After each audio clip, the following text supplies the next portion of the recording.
Praise lord. దేవుని నామానికి మహిమ కలుగును గాక. ప్రియమైన దేవుని బిడ్డలారా, ఈ ఉదయకాల సమయంలో ఈ అనుదిన వాగ్దాన కార్యక్రమం ద్వారా ఈ విధముగా మిమ్మల్ని కలుసుకున్నటకు దేవుని నాకు అనుగ్రహించిన ఈ గొప్ప భాగ్యాన్ని బట్టి ముందుగా దేవాతి దేవునికి కృతజ్ఞతాస్తుతులు చెల్లించి ఉన్నాను. అదేవిధంగా ఈ అనుదిన వాగ్దాన కార్యక్రమాన్ని వీక్షించున్న ఆత్మీయులకు మీ అందరికీ ప్రభువైన యేసుక్రీస్తు నామంలో శుభాభివందనాలు తెలియజేస్తూ ఉన్నాను. ప్రియమైన దేవుని బిడ్డలారా, మీ అందరి కొరకు మేము ప్రార్థిస్తూ ఉన్నాం.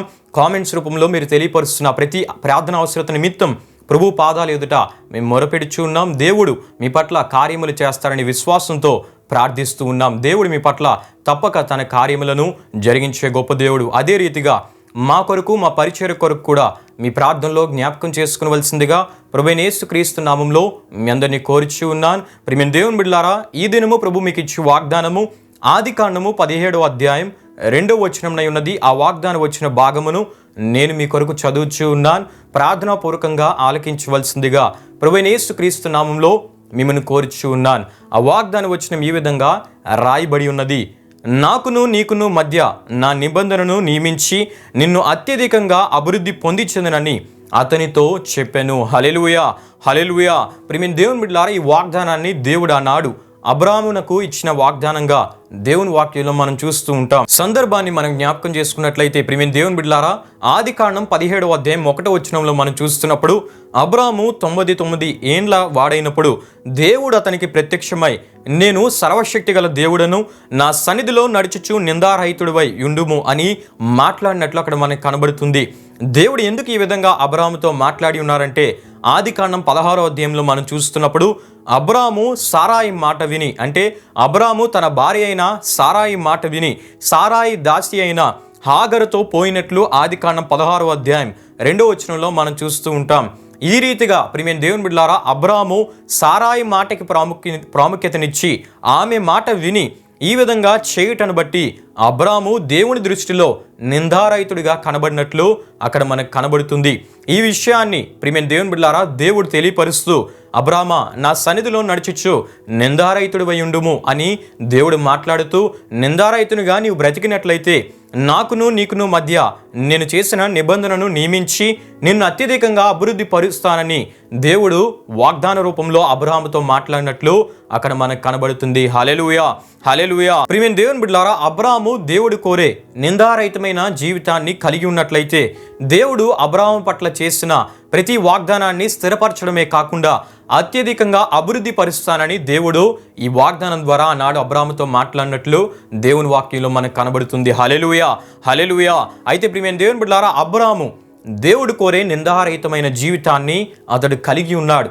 దేవుని మాటకు అతడు ప్రాముఖ్యతనిచ్చి దేవుడు అతని యుద్ధ నుండి ఏం కోరి ఉన్నాడో ఆ కోరిన ఆత్మీయ స్థితిని అబ్రాహాము కలిగి ఉండడం ద్వారా దేవుడు అబ్రాహాము పట్ల ఈ వాగ్దానాన్ని ఏ విధంగా నెరవేర్చున్నాడో, ఏ విధమైన అత్యధికమైన అభివృద్ధిని అబ్రాహాము పట్ల దేవుడు కలుగు చేశాడో కొన్ని విషయాలు నేను మీకు తెలియపరుద్దామని ఆశపడుచు ఉన్నాను. దేవుని వాక్యంలో మనం చూస్తున్నప్పుడు అబ్రాహాము ఆగరికి కలిగిన ఇష్మాయేల్ను దేవుడు విస్తరింపజేస్తానని వాగ్దానం ఇవ్వడమే కాకుండా విస్తరింపజేసినట్లు ఆదికాండం 25వ అధ్యాయం 12 నుండి 16 వరకు రాయబడిన వాక్య వచనాల్లో మనం చూస్తూ ఉంటాం. అంతేకాకుండా అబ్రహాము 100 సంవత్సరాలు వచ్చినప్పుడు, సారా 90 సంవత్సరాలు వచ్చినప్పుడు దేవుడు ఇస్తానన్న వాగ్దాన పుత్రుణ్ణి ఇస్సాకుని దేవుడు అనుగ్రహించి అబ్రాహాముకి ఇస్సాకుని అనుగ్రహించడమే కాకుండా అతని సంతానమును విస్తరింపజేసినట్లు కూడా దేవుని వాక్యంలో మనం చూస్తూ ఉంటాం. అంతేకాకుండా దేవుడు అబ్రాహామునకు స్వాస్యంగా, అబ్రాహాము సంతతికి స్వాస్యంగా కానానును దేవుడు ఇస్తానని వాగ్దానం ఇచ్చినట్లు మనకు కనబడుతుంది. అదే రీతిగా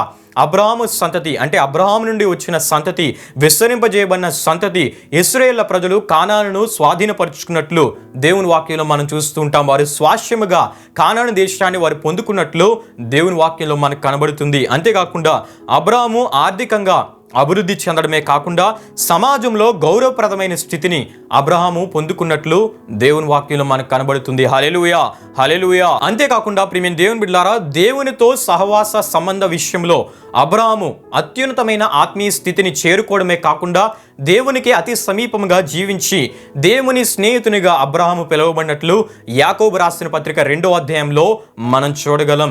అంతేకాకుండా విశ్వాసంలో అతడు అభివృద్ధి చెందాడు.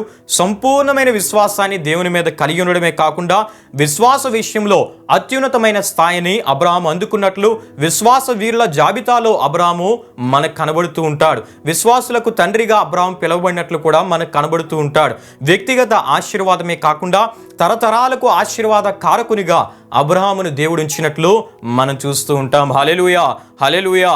అంటే ప్రియమైన దేవుని బిడ్డలారా, గుర్తింపు పరంగా కావచ్చు, పేరు ప్రఖ్యాత పరంగా కావచ్చు, కుటుంబ పరంగా కావచ్చు, సంతాన పరంగా కావచ్చు, అంటే భౌతికంగా ఆధ్యాత్మికంగా కూడా అత్యున్నత అభివృద్ధిని దేవుడు వాగ్దానం ఇచ్చిన రీతిగానే ఆ వాగ్దాన ప్రకారంగా అత్యున్నతమైన అభివృద్ధిని, అత్యధికమైన అభివృద్ధిని అబ్రహామునకు దేవుడు కలుగు చేస్తాడు. ప్రియమైన దేవుని బిడ్డలారా, హల్లెలూయా, హల్లెలూయా. వాగ్దానము చేసిన దేవుడు, ఆయన నమ్మదగిన దేవుడు, ఆయన తను ఇచ్చిన మాటను నిలబెట్టే దేవుడు. అందుకే దేవుని వాక్యంలో మనం చూస్తే యెహోవా మాట తప్పని వాడు అని మనకు కనబడుతుంది.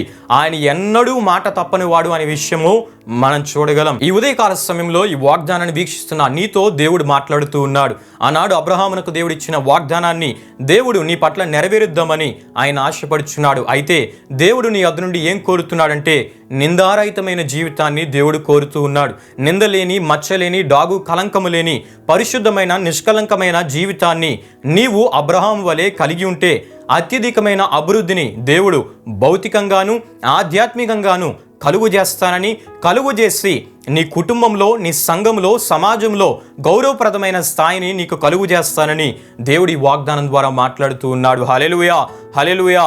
గనుక ప్రియమైన దేవుని బిడ్డలారా, ఈ వాగ్దానాన్ని వీక్షిస్తున్న మీరు అబ్రహాము వలె నిందారహితమైన భక్తి జీవితాన్ని కలిగి ఉండి ఈ వాగ్దాన దీవెనలను మీరు పొందుకోవాలని ప్రభు సేవకునిగా నేను కోరుచు ఈ వాగ్దానపు మాటలను నేను ముగిస్తున్నాను. ఈ వాగ్దాన కార్యక్రమాన్ని ముగింపు ప్రార్థనతో మనం ముగించుకుందాం, ప్రార్థన చేసుకుందాం. మహిమ స్వరూపైన మా ప్రభువా, జీవాధిపతి అయిన యేసయ్య, నీ ఘనమైన నామమునకు మహిమ, ఘనత, ప్రభావములు చెల్లిస్తున్నాం తండ్రి. ఈ ఉదయకాల సమయంలో ఈ అనుదిన వాగ్దాన కార్యక్రమం ద్వారా ఈ రోజున ఈ వాగ్దానం ద్వారా మీరు మాతో మాట్లాడినందుకు నీకే స్తుతులు ప్రభువా.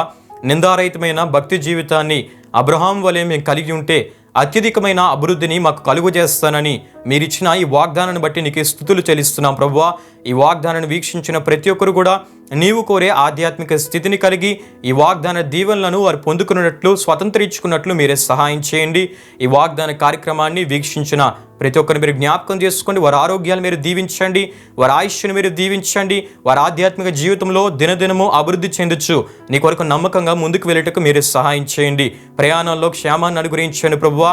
వారి తలపెట్టే కార్యాల్లో నీ సన్నిధి, నీ కాపుదల, సఫలతను మీరు అనుగ్రహించి నడిపించి ఈ నామానికి గొప్ప మహిమను తెచ్చుకోమని మరొకసారి ఈ వాగ్దాన కార్యక్రమం ద్వారా నీ నామానికే మహిమ, ఘనత, ప్రభావములు చెల్లిస్తూ యేసు పరిశుద్ధ నామంలో అడిగి వేడుకొంచున్నాము తండ్రి, ఆమెన్. యేసు రక్తమే జయం, ప్రవేశ రక్తమే జయం, ప్రవేశ రక్తం సంపూర్ణమైనది, అపవాది క్రియలకు అనంత నాశనము కలుగునుగాక. ఆమెన్. ప్రభు మిమ్మును మీ కుటుంబములను నూరంతులుగా ఆశీర్వదించునుగాక. ఆమెన్.